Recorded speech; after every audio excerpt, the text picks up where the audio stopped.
Got this weekend's game. It's kind of unique because it's an ECAC team that you're playing for the first time, and the ECAC games, which you've already played them twice, in non-conference games. How does that help to have a little experience against this group? Well, both teams are aware of each other. Obviously, you hope things have developed over time. They'll be a little bit different than we see them this weekend, and we saw them like a month ago. And hopefully, the same thing for us in terms of your development. So that's kind of, but you kind of have a good feeling for where they're at. It's they obviously handled us here in the previous series, so it's an important game for us. But most importantly, going into league, you're looking forward to a rival game. It's an exciting game, and it's our last chance for ECAC points here before the holidays. Coaches have different ways of getting ready for rivalry games. Some like to really hype the rivalry. Others try to treat it like any other game. I was just curious, what do you kind of do with the St. Lawrence game? Do you try to treat it like any other team, or do you kind of emphasize that it's kind of a big game? Well, I think if we try to treat it like any other team, I think our guys would look at me like I have four heads. I mean, obviously it's an important game, but sometimes with rivalry games, it's just in itself, the guys are revved up enough. They know into your energy. I think your energy just naturally as a coach is higher. You're ready for the weekend. It's an important game, so a lot of times that just comes out.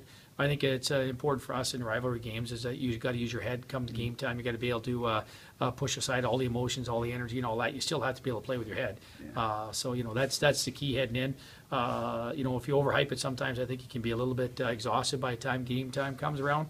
But believe me, you guys are fully aware of the impact that these games have on us, and it's important. But most importantly, right now, like I said, it's the last opportunity for you to get ECAC games and points here before the holidays for a while. And that, Billy, too, I want to ask you about. You guys have done pretty well as a team in Appleton since you've been here. What do you like about playing in that particular building? I mean, what's fun about those games? I mean, because each it happens quick, eh? Good energy, good.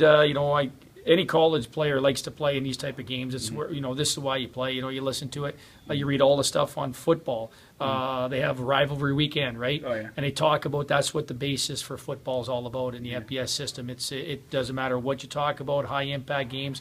When it gets down to rivalries, that's kind of where it's at. You can put everything aside, records aside, whatever you want to do. It generally comes out to be a hard-fought, entertaining game for fans to see, and that's what you're going to see this weekend. Two teams that will lay it on the line and put everything out onto the ice, and that leads to goals, that leads to scoring chance, it leads to everything because you're just working extra hard, and that's what rivalry games are about. It's exciting.